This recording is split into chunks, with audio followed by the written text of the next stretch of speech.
One कैसे हैं आप सभी बच्चे। तो आज की इस वीडियो में मैं आप सभी बच्चों को बीबीएम की यूनिवर्सिटी में एफओयूपी सेमेस्टर 1 एमडीसी पॉलिटिकल साइंस और एमडीसी इकोनॉमिक्स 17 अप्रैल को आप सभी बच्चों का पेपर है एमडीसी इकोनॉमिक्स और एमडीसी पॉलिटिकल साइंस का।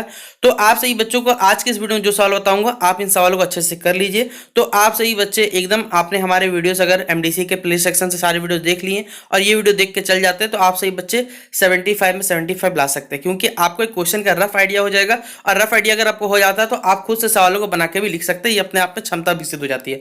तो चलिए वीडियो को हम लोग शुरू करते हैं। वीडियो पसंद आए तो वीडियो को लाइक करें, चैनल पर अगर आप हमारे न्यू है चैनल सब्सक्राइब करें, साथ में बेल आइकन पर क्लिक करें ताकि इसी प्रकार जब भी न्यू वीडियो आएगा आपको अपडेट मिल जाएगा। डिस्क्रिप्शन बॉक्स में Telegram, Facebook, Twitter, Insta link available है, फॉलो करना चाहिए कर लीजिएगा। ठीक है, ये आपका एमडीसी पॉलिटिकल साइंस का सिलेबस है। अगर कोई बच्चे सिलेबस चाहिए तो यूनिट 1 यूनिट 2 ये रहा आपका। ठीक है, यूनिट 3 पे जाइएगा तो salient features of Indian constitution, unit 4 में structure of the central state government, unit 5 judiciary है और यूनिट 6 हमारे पास सेंटर स्टेट की जो रिलेशनशिप होते हैं उनके बारे में हमें बताना है। ठीक है, पहला क्वेश्चन आपसे बच्चों का एमडीसी पॉलिटिकल साइंस का, यहाँ पर जो ग्रुप ए है, ग्रुप ए में ऑब्वियसली बात है आपसे एमसीक्यू पूछेगा, 5 सवाल एमसीक्यू रहेगा, 5-5 नंबर का सवाल रहेगा। पहला सवाल है गवर्नमेंट ऑफ इंडिया एक्ट जो है वो कब पारित हुआ था या कब पास हुआ था बताना है। भारत के आपको बताना है लौह पुरुष के नाम से किन्हें जाना जाता है बताना है।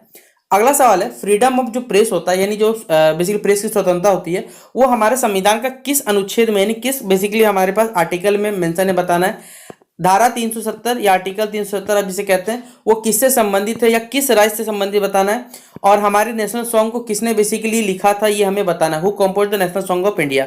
अब देखिए ध्यान दीजिएगा, यहाँ पर यहाँ क्वेश्चन नंबर 2 लिखा हुआ इंटीग्रेशन ऑफ इंडियन स्टेट्स जो कि 5 नंबर का आया हुआ है, यानी देशी राज्यों का विलयन। यहाँ पर अगला है जुडिशियल एक्टिज्म या न्यायिक सक्रियता। ये 2 सवाल में से कोई एक लिखना है जिसके लिए 5 नंबर मिलेगा और 5 नंबर के लिए एक पेज से ज्यादा मत लिखिएगा, पहले ही आप सभी बच्चों को बता दे रहा हूँ। ठीक है, फिर अगला है फंडामेंटल ड्यूटीज के बारे में बताना है जो कि 5 नंबर में आया हुआ सवाल है, या फिर आप सभी बच्चों को इसमें बताना है हमारे जो कॉन्स्टिट्यूशनल रेमेडीज है यानी संवैधानिक उपचारों का अधिकार जो होता है उसके बारे में बताना है। ये भी सवाल 5 नंबर का है। तो 5 नंबर का सवाल गलती से भी कभी याद रखिएगा एक पेज से ज्यादा मत लिखने दीजिएगा क्योंकि उसका लिमिटेशन होता है हर चीज का। ठीक है, इसी प्रकार ग्रुप बी में क्या रहता है आप सभी बच्चों को, ग्रुप बी में टोटल आपको 6 सवाल दिया जाएगा, कोई 4 आपको बनाना है वो आपकी इच्छा। पहला ही सवाल दिया हुआ है discuss the main provision of the Indian constitution sorry Indian independence act 1947, जो भारतीय स्वतंत्रता अधिनियम 1947 था उसका क्या क्या मुख्य प्रावधान था यानी प्रोविजन क्या क्या था हमें बताना है।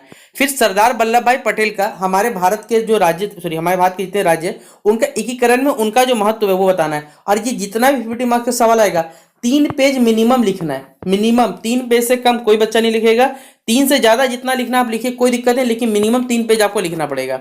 फिर अगला है discuss the salient features of the Indian constitution, हमारे भारतीय संविधान के जो प्रमुख विशेषताएं होती है उनका वर्णन करना है, जो कि कितना मिनट सॉरी कितने नंबर का है हमारे पास 15 नंबर का। तो ये सवाल भी आपसे बच्चे पढ़ के चल जाते हैं 50 मार्क्स का लिख सकते हैं। अगला give the brief account of the fundamental rights, हमारे भारतीय संविधान जो हमारे मौलिक अधिकार है उनका आपको संक्षिप्त वर्णन करना है और ये तो बच्चा आराम से 15 नंबर लेके आएगा। तो ये सवाल भी कर लीजिएगा। फिर ये क्वेश्चन डीपीएसपी जिसे give the directive discuss the directive principle of state policy and discuss the utility, utility वाला सवाल इसकी उपयोगिता क्या है हमारे पास, राज्य को क्यों नीति निर्देश तो पालन करना चाहिए हमें बताना, और ये 15 नंबर का सवाल आया हुआ है। तो ये 2 सवाल क्वेश्चन नंबर 7 क्वेश्चन में ऐसे लिख दीजिएगा। क्वेश्चन नंबर 9 आपसे पूछ सकता है प्राइम मिनिस्टर, यहां हो सकता है इस बार प्रेसिडेंट पूछ दे, क्या आप नहीं लिख सकते बताइए। अगर आपसे प्राइम मिनिस्टर या प्रेसिडेंट के दोनों में से किसी का भी पूछ लेता है 15 मार्क्स का, आप क्या तो उनकी जो शक्तियां होती है उनकी जो संवैधानिक बेसिकली स्थिति होती है उसका बारे में आपको बताना पड़ेगा। क्या आप नहीं बता सकते भैया? बता सकते हो आराम से और आपको 15 मार्क्स मिल जाएगा इस सब सवालों से। तो ये था पूरी आप सभी बच्चों का एमडीसी पॉलिटिकल साइंस का। इसके बावजूद अगर किसी बच्चे को इंपॉर्टेंट क्वेश्चन चाहिए आप हमारे चैनल पर जाइए, प्ले सेक्शन पर वीडियो बना हुआ है, वहाँ इंपॉर्टेंट क्वेश्चन के साथ कुछ क्वेश्चन हमने डिस्कस कर दिए, उन क्वेश्चन को आप जाके अच्छे से देख सकते हैं। तो शेयर कर दीजिएगा जिन भी बच्चों को एमडीसी पॉलिटिकल साइंस है। अब चलिए आते हैं एमडीसी इकोनॉमिक्स यानी अर्थशास्त्र पर।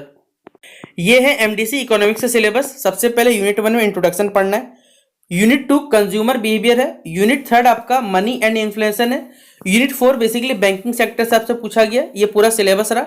और आपको पढ़ना है एमडीसी का। ठीक है, यहां पर देखिएगा तो पहला ही सवाल आपको वही 1 लाइनर यानी 1 वर्ड का क्वेश्चन पूछा है। फादर ऑफ माइक्रो इकोनॉमिक्स के बारे में बताना है, कौन होता है, व्यष्टि अर्थशास्त्र के जनक किन्हें माना जाता है। क्वेश्चन नंबर 2 है यानी टोटल सॉरी हमारे पास टीयू और यू मार्जिनल यूटिलिटी और टोटल यूटिलिटी, क्या असर होता है जब मार्जिनल यूटिलिटी नेगेटिव होता है तो टीयू पे या क्या असर होता है हमारे पे दिखता बताना है। फिर हमारे पास भारत में आपको मालूम है कि जो नोट्स और करेंसी जारी होती है, ठीक है, उसे छापने के लिए बेसिकली कौन किसको ऑथराइज और किसको परमिशन है ये बताना है।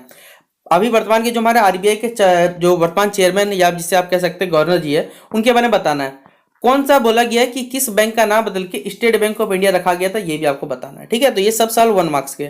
यहाँ पर देखिए आपसे बच्चों को पूछा क्वेश्चन नंबर 2 और क्वेश्चन नंबर 3 में 5 मार्क्स के सवाल है, जिसमें what is expansion in demand, मांग में विस्तार क्या होता है, right short note on quantity methods of credit control, परिमाणात्मक साख नियंत्रण विधि पर क्या करना है, संक्षिप्त टिप्पणी करना है। ये दोनों सवाल कितने मार्क्स का आया हुआ आपको, 5 मार्क्स का आया हुआ है। तो आप बताइए क्या 5 मार्क्स में एक पेज से ज्यादा लिखने को दिक्कत है आपको? एक पेज तो लिख ही लोगे, उम्मीद करता हूँ एक पेज ही लिखिएगा, 5 मार्क्स का आएगा। तो अब यहां से इतना सवाल होता है सबके सब 15 मार्क्स का। पहला, nature and scope of economics, यानी अर्थशास्त्र की प्रकृति तथा उसके जो क्षेत्र होते हैं उनके बारे में आपको व्याख्या करना है। फिर अगला क्वेश्चन है लॉ ऑफ डिमिनाइजिंग मार्जिनल यूटिलिटी और इसके एक्सेप्शंस क्या होते हैं, हमें ये बताना है, ये भी 15 मार्क्स का आया हुआ है।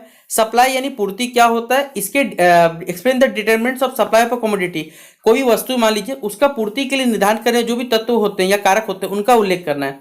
क्वेश्चन नंबर 7 है बेसिकली हमारे पास एक कैपिटलिस्टिक, सोशलिस्टिक और मिक्स्ड इकोनॉमी का आपको क्या करना है, इसका रोल बताना है बेसिकली मनी में, मतलब मनी का क्या योगदान है एक पूंजीवादी समाज में, समाजवादी समाज में और एक निश्चित अर्थव्यवस्था में।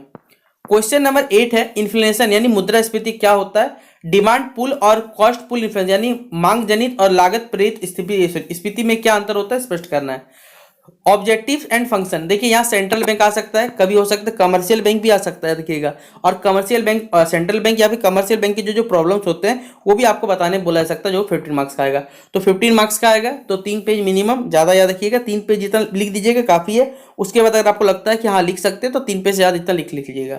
इसके बावजूद आप में से जो भी बच्चों को एमडीसी के और भी इंपॉर्टेंट क्वेश्चन चाहिए, चैनल पे जाइए, वीडियोस बना हुआ है, कुछ वीडियोस में आपको पढ़ाया हुआ भी है, जाके देख सकते हैं। और इस वीडियो को भी अपने दोस्तों के साथ शेयर कर दीजिएगा ताकि उनके भी 75 में 75 मार्क्स मिल सके। शेयर करें, बाकी मिलते हैं नेक्स्ट वीडियो पे, तब तक के लिए जय हिंद, जय भारत, बेस्ट विशेष एग्जामिनेशन के लिए।